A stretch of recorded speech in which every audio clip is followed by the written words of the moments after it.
Aniya karon ang gahom sa pulong sa Diyos nga nagliho, sukad pa sa pagkatukod sa kalibutan. Gahom nga nagasulbat sa nagalinlaing matang sa problema sa kinabuhi sa tao. Nagsumpay sa nabugto nga kadugtungan sa matag higala, bisan diha sa sulod sa panimalay.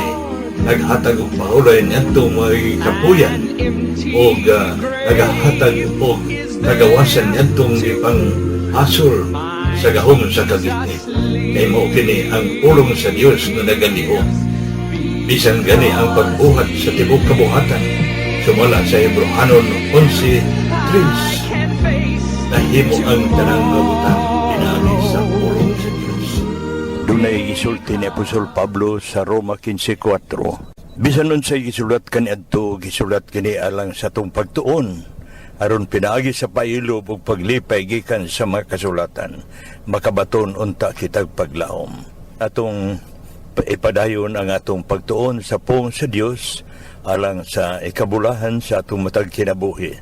Apan sa dili pa kita mo padayon ini, niya kita sa pagpaminaw sa mensahe nini nga awit. Iyahat ko ang akong mga mata kanimo. Diin magikan ang akong panabang.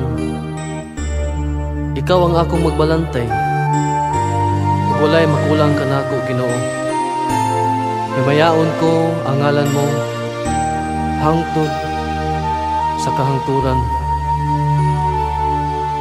Wala na'y laing mulabaw pa kanimo, o akong Jesus. Tinguha ko nga makauban ka diha sa imong Pinoy anan, ug masinati ang imong presensya.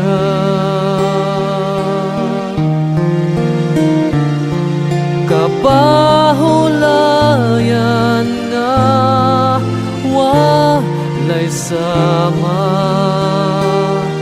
ug mabuhi ako sa presensya mo. Kinabuhi ko simbahon ang ngalan mo.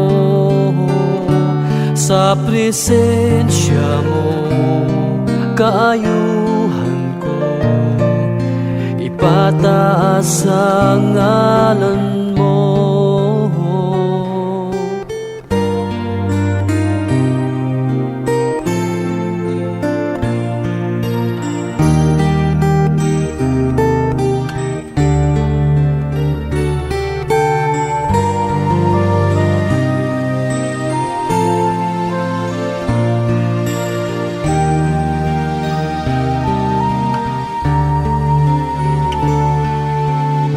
Na'y laing mulabaw pa kanimo,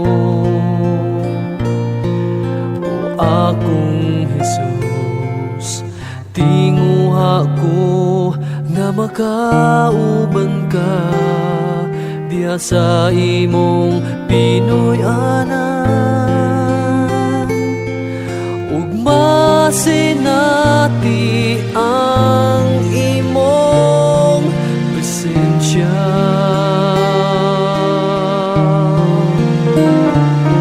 Kapahulayan nga walay sama,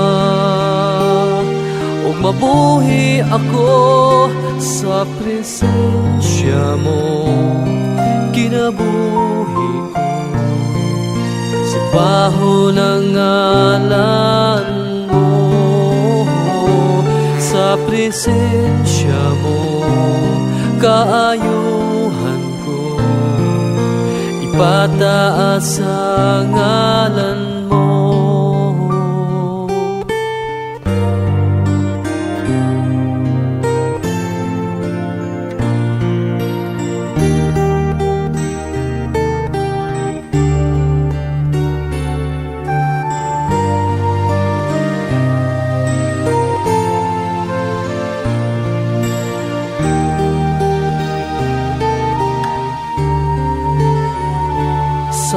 presensya mo, kinabuhi ko. Simbahon ang ngalan mo, sa presensya mo, kaayuhan ko. Ipataas ang ngalan mo.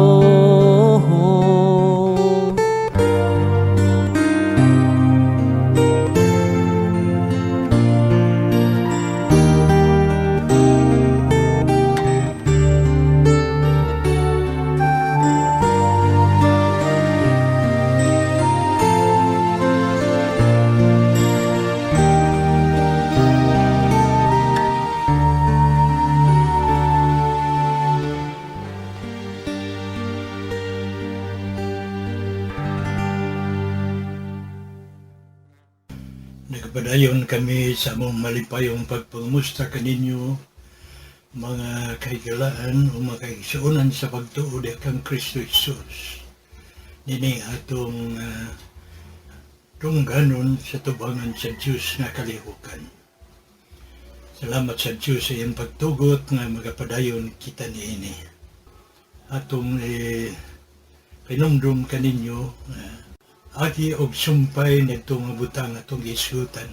Nag-isgot kita sa milabayng higayon may tungod sa Espiritu Santo nga ani ang nagalihok sa atong matag kinabuhi.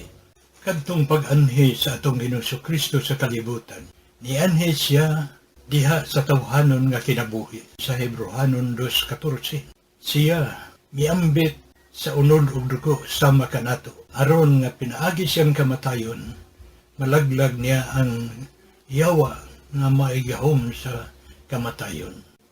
Na sa pag-anhi di Ginoong Kristo, wa diha kaniya ang iyang pagka-Diyos. Nagpadayag siya nga tao sama kanato. Samkon siya o gipaymugso. Pinaagi sa gahom sa Espiritu Santo, pinaagi sa usa ka babae nga mao si Maria. Karon mo diretso kita sa buluhaton ni Ginoong Hesus sa nagpanuigo na siya sa 30 sobra kong kulang sa mihana na siya pag buhat sa buluhaton nga sangon sa Diyos Amahan kaniya. Miadto siya kang Juan Bautista o nagpabautismo dito sa suba sa Jordan. Tapos niya na idala siya sa Espiritu Santo ngadto sa kamingawan aron mo gahin siya mga pag-ampo sulod sa 40 kaadlaw o 40 kagabi. Gikan niya na, may gawa siya, umiadto siya sa mga kayutaan sa Hudiya, aron sa pagtabang sa mga katawhan na naa sa pagkinahanglan sa kapahulayan o kagawasan gikan sa mga pagsakit sa yawa, sa kinabuhi sa daghang mga katawhan na ng panahon.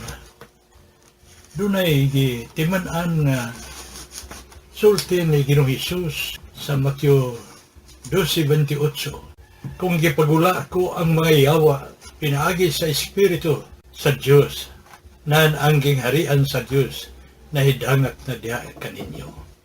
Ipasabot ni Ginoong Hesus na ang iyang pagula sa mga daotang mga espiritu, dili ang iyang tawhanon nga gahom, kundili pinaagi sa gahom sa Espiritu Santo.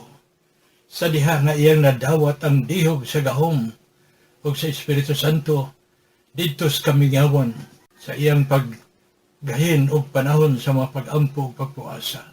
Isulti ni Ginoong Hesus kini tungod kay niyanang higayuna gidala sa daghang katawhan ngadto kang Ginoong Hesus ang daghang mga katawhan nga nasudlan sa yawa matud pa sa Matthew 8:16. Ug sa pagkasawmsum na ilang gipanagdala ngadto kaniya ang daghang mga yawaan ug pinaagi sa kapulong iyang gipagula ang mga espiritu gikan kanila ug iyang giayo ang tanang mga masakiton. Kini tuman sa gisulti pinaagi sa propeta nga si Isaias na nagingon gikuha niya ang atong mga kaluyahon ug gipas-an niya ang atong mga sakit.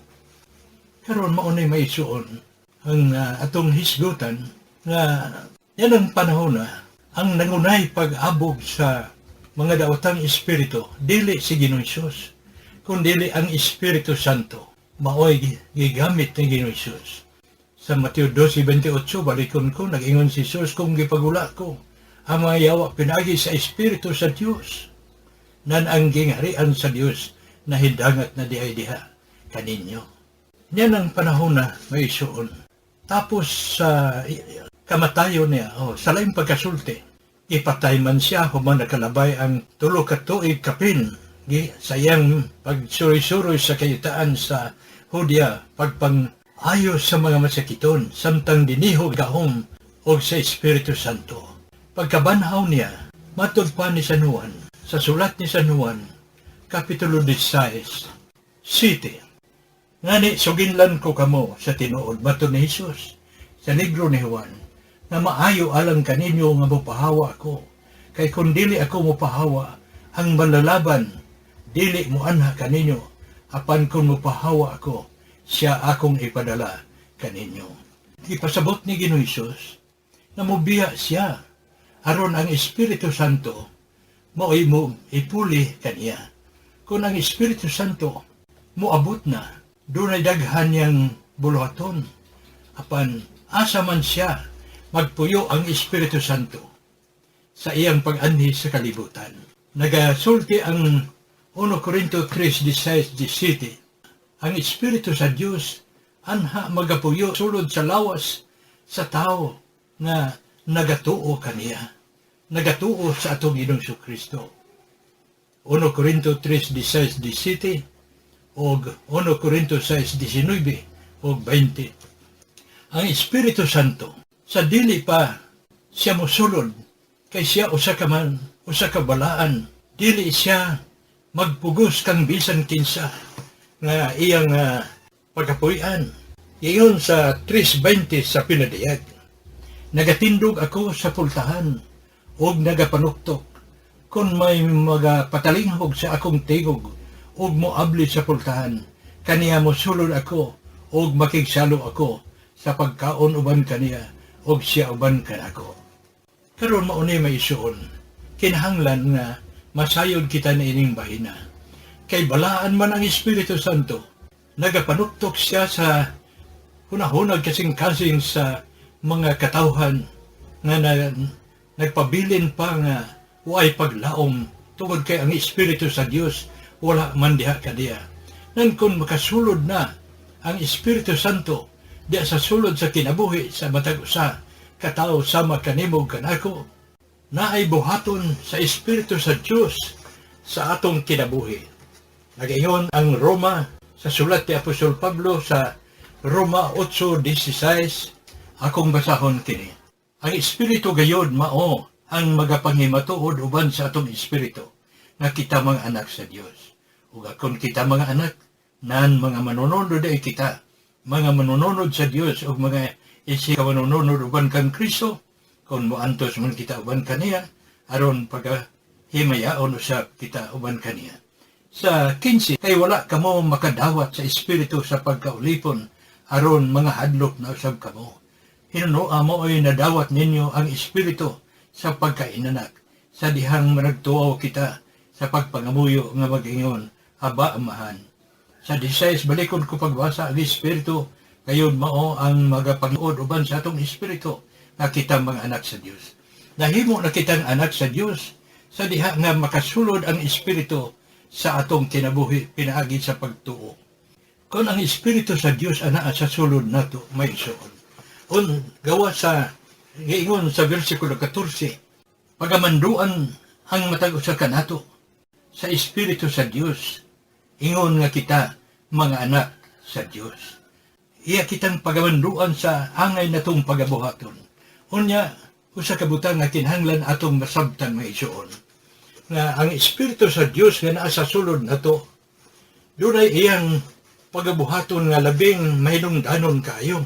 Nagasulti ang kasulatan nga iyang abugon ang mga daotang espiritu nga nagapuyo sa sulod tong kinabuhi. Kadtong gisulti ni Ginoong Hesus sa Mateo 12:28 nga ipagula ni Ginoong Hesus ang mga yawa, pinaagi sa Espiritu sa Diyos. Kung ang Espiritu sa Diyos sa sulod sa atong kinabuhi, ang makasulod na, iyang abugon ang mga dautan ng mga Espiritu. Aron ang resulta niini, mabatunan nato ang bagong kinabuhi.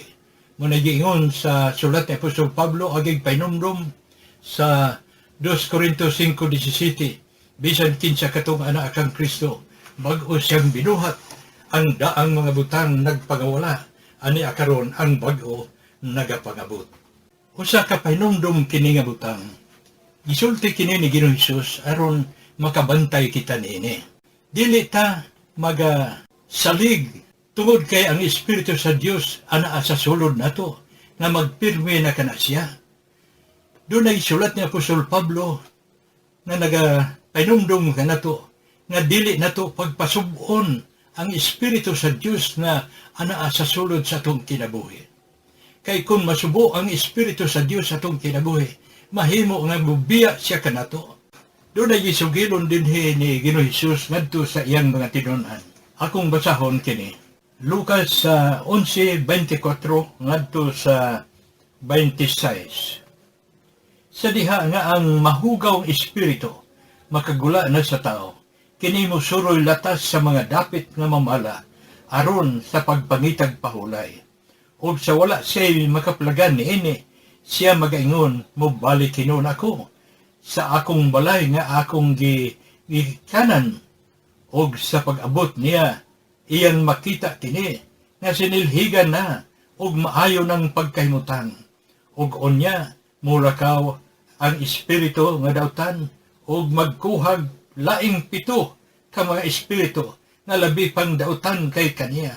Og sila mosunod og mopuyo niini. Og ang ulahing kahimtang niadtong tawhana mulabi pa kang hilad kay sa sinugdanan.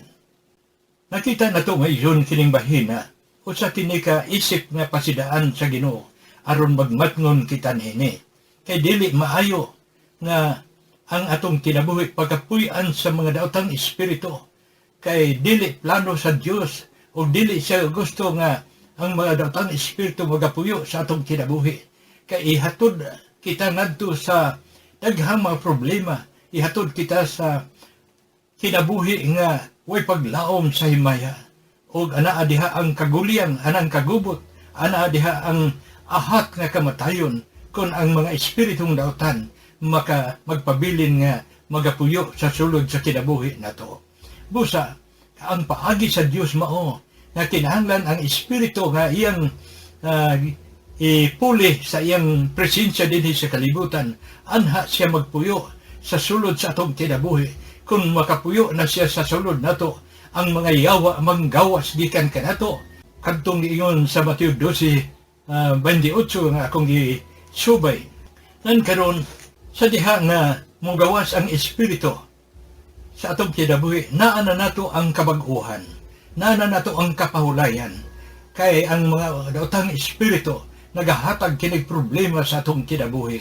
Mudaot sa atong kalinaw, mudaot sa atong hunahunag kasing-kasing, mudaot sa atong lawas o sa atong kahimtang. O mahimo kita nga mahukman sa silot tungod sa pagkadautan nga naa sa atong kinabuhi. Gumikan sa mga daotang espiritu nga nakapuyo sa sulod sa atong kinabuhi. O sa gikinahanglan sa Ginoo nga mahinluan ang atong kinabuhi gikan sa mga daotang espiritu. Nang karon, niya ipainumdum din Malikon ko pagbasa kinin Lucas 11:24. Mato na Ginoong Hesus sa diha nga ang mahugang espiritu makagula na sa tao, kini mo suroy latas sa mga dapit nga mamala aron sa pagpangitag pahulay. Og sa wala siya makaplagan niini, siya mag-ingon mo balik hinon ako sa akong balay nga akong gikanan. Og sa pag-abot niya, iyang makita kini nga sinilhiga na ug maayo na ang pagkahimutang. Ug unya mulakaw siya og makuhag laing 7 ka mga espiritu nga labi pang dautan kay kaniya, og sila mosulod og mopuyo nini, og ang ulahing kahimtang nitong tawhana mulabi pa kang hilad kay sa sinugdanan. Karon may isun ang akong buot pasabot, kung ang Espiritu Santo naanan sa atong kinabuhi, ingon nga kita mga Kristohanon, kinahanglan dili na siya masubo. Samtang nagpuyo siya sa sulod nato, kinahanglan anaa ka nato ang pagtugyan sa atong kinabuhi ngadto kaniya aron kita tabangan nga mahimo usab kita mapahaluna diha sa atong Ginoong Hesukristo. Kay mauna ang trabaho sa Espiritu Santo, pagbalaan kanato aron mahimo kitang masinugtanon kang Hesukristo ug mapasaylo ang atong mga kasalanan. 1 Pedro 1:2, mabasa na ninyo sa kasulatan. Balikon ko gikinahanglan ng Espiritu Santo sa atong kinabuhi nga dili nato supakon ang iyang kabubuton. Kay kung supakon nato ang iyang kabubuton, mahimo o tingali nga nabago ang atong kinabuhi sa diha nga atong gitugutan ang Espiritu nagapuyo diha sa atong kinabuhi. Sumala sa akong gibasa nining Lucas Kapitulo 11, 24 ngadto sa 26, ingon sa 25, og sa pag-abot niya iyang makita tini nga sinilhiga na ug maayo ng pagkahimutang. Nagpasabot yun hinlo ng atong kinabuhi, maayo na buotan na kita, wa na nato kining batasan nga dili matarong sa tubangan sa Dios, pinaagi sa presensya sa Espiritu Santo nga diha sa sulod nato. Kay nagatandog siya sa atong kasalanan, nagapahinumdum sa kanunay kanato sa pagkamatarong ug sa hukom nga gianatubang nato nining kinabuhi. Karon maison, buti pahinumdum nato kaninyo sa tanan tagsagtagsa kanato nga atong labanan ang presensya sa Espiritu Santo sa atong kinabuhi. Likayan nato ang mga kalihukan nga dili matarong kay basig masubuon niya siya. Mubiyat siya kanato. Kung mubiyat siya kanato, kadtong Espiritu nga nakagawas, ikan kanato.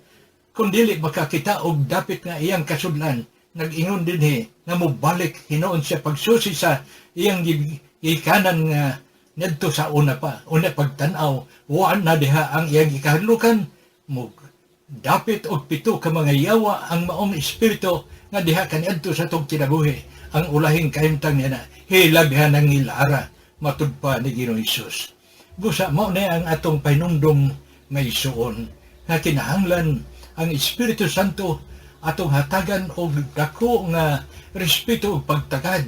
Kay mao na giingon ni sa sulat ni Apostol Pablo sa Filipos 2:13, ang Dios nga naa sa sulod ninyo mao'y nagapalihok sa inyong tinguha ug pagpaningkamot aron sa pagpahimuot sa Ginoo.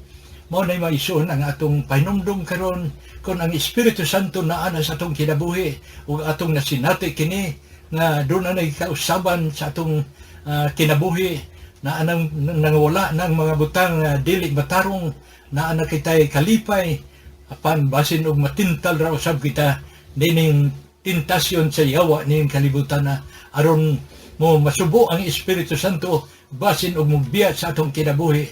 Unya karon ang peligro ni ana kung ang espiritong dautan makabalik sa atong kinabuhi unsa may kahimtang nato. Nag-ingon sa Ginoo nga hilabihan ang ngilara hinoon itong panahon na. Mao kina itong pahinumdum kanino maison nga ang Espiritu sa Dios nga iyang ipuli sa iyang presensya din sa kalibutan, mahimo nga naa sa tanang dapit. Samtang ang tawhanong presensya ni Ginoong Hesus sa iyang pag-anhi sa kalibutan, limitado man, apan ang presensya niya pinaagi sa Espiritu Santo naa sa tanang dapit, naa kanimo, di akan ako, naa sa tanang katawhan nga nagatuo o nagamahal sa Diyos o sa manluluwas kang Kristo Jesus. Mao na maison ang atong ipainumdum kaninyo nga atong ampingan ang atong kaugalingong relasyon ngadto kang Ginoong Kristo aron ang Espiritu Santo malipay kay ang kalipay sa Espiritu Santo nga kita madala ngadto kang Ginoong Kristo. Kay mao kana ang principal nga trabaho sa Espiritu sa Dios nga niya kanato nining kinabuhi sa kalibutan nga dadon kita ngadto sa pagsalig kang Ginoong Kristo kay way laing paglaom nato diha lamang kang Ginoong Kristo apan ang Espiritu sa Dios maoy nagalihok pagtabang kanato aron ang atong kinabuhi mapahaluna diha kang Ginoong Kristo. Tuguti ko pagbasa dinhi 1 Pedro 1:2, gipili sumala sa nahibaluan ng daan sa Dios nga Amahan o gibalaan sa Espiritu aron mahimong masinugtanon kang Ginoong Kristo ug masinabligan sa iyang dugo. Ang grasya ug kalinaw magmadagayaon unta kaninyo.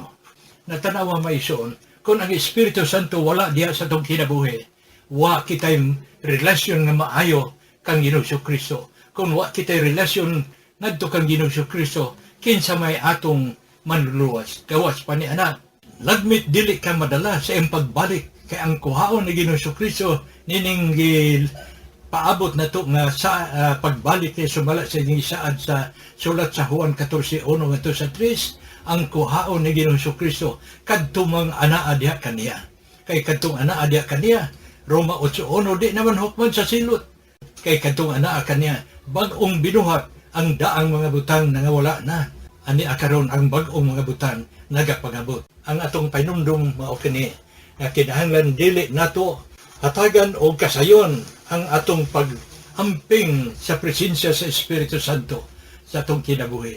Manlimbasog kita nga dili tabadani sa limbong sa yawa nining kalibutan na, kay kining panahon na karon ni kita sa labihang pagkadautan, nagauswag ang tanang mga kalihukan nga dili matarong sa tubangan o sa pananaw sa Dios. Daw nahibalik na ang kahintang sa panahon ni Adan ug Eva hangtod sa lunop nga ang pagkadautan sa mga katawhan hilabihang nilara. Inumduman na to nga ang katawhan gipatay pinagi sa tubig, apan karon ang gabiton sa Dios sa paglaglag sa kalibutan dili na tubig kundi kalayo na. Matud pa sa surat 2 Pedro 3:7, ang mga langit ug ang yuta nga karon nagalungtad gitagada alang sa yawa, alang sa kalaglagan sa mga taong dili Dios no. O sa mo ang atong painumdumay so nampingan na to, labanan na to ang presensya sa Espiritu Santo sa atong kinabuhi. Matud sa mga pagkaw. Hindi mo lang itong amahan. Ini mo buong nga painumdum ngadto sa tanang mga anak ni mo na naabot sa mensahe dili sa kanginan. Ipaluna kini nga painumdum diha sa kinabuhi sa kanamo.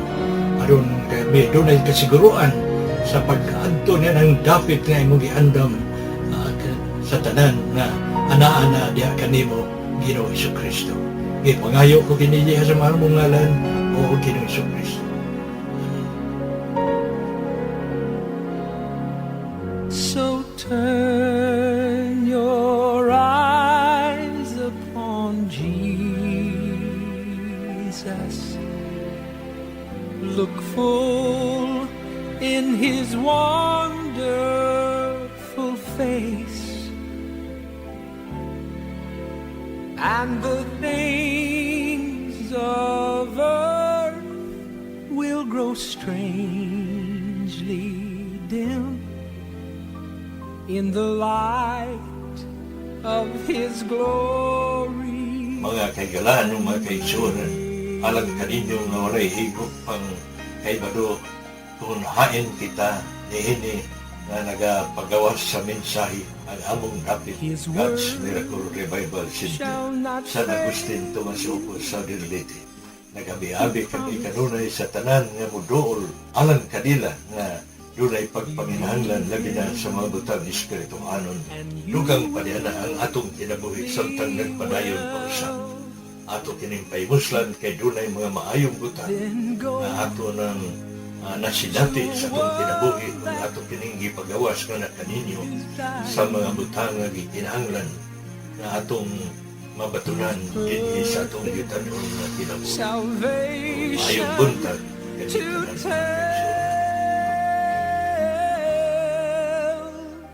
Just turn your eyes upon Jesus.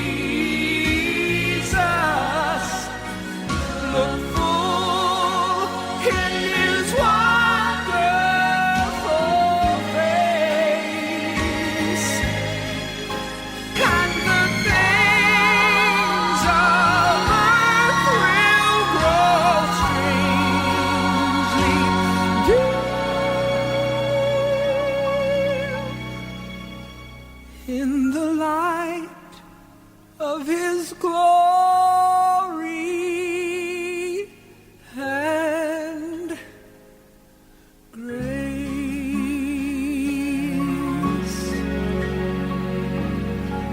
Jesus.